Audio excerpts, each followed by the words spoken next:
আসসালামু আলাইকুম। সামনে কুরবানির ঈদ, আর কুরবানি মানে স্পেশাল সব রান্না।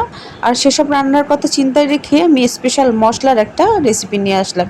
এক বাটি জিরা নিয়ে নিয়েছি, ধনিয়া নিয়ে নিয়েছি, এলাচ নিয়ে নিয়েছি, গোলমরিচ নিয়ে নিয়েছি, লং নিয়ে নিয়েছি, আর জয়ত্রী নিয়ে নিয়েছি।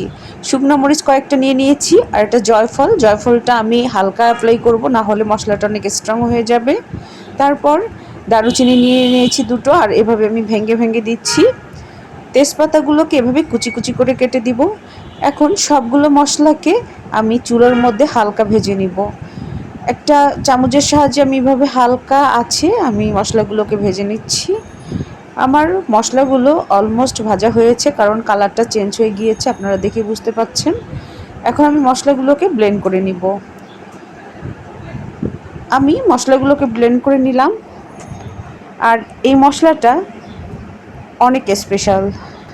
এখান থেকে অর্ধেক তুলে রাখবো, অর্ধেকের মধ্যে এখন তৈরি করে দেখাবো রেডিমিক্স মাংসের মশলা। এর মধ্যে কিছু পোস্তদানা দিয়ে দিব, হলুদ গুঁড়া আর লাল মরিচের গুঁড়া দিয়ে আবারও আমি সবগুলোকে একসঙ্গে ব্লেন্ড করে নিব। বাস হয়ে গেল আমাদের রেডিমিক্স মাংসের মশলা। এখন আমি বিরিয়ানি মশলাটা তৈরি করে দেখাবো। কিছু গোলমরিচ নিয়ে নিলাম, লং নিয়ে নিলাম, এলাচ নিয়ে নিলাম,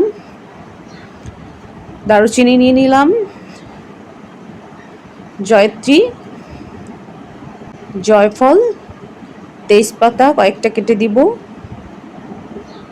এখন আমি সবগুলোকে আবারও ব্লেন্ড করে নিব। নেওয়ার আগে কিছু পোস্তদানা দিয়ে দিব।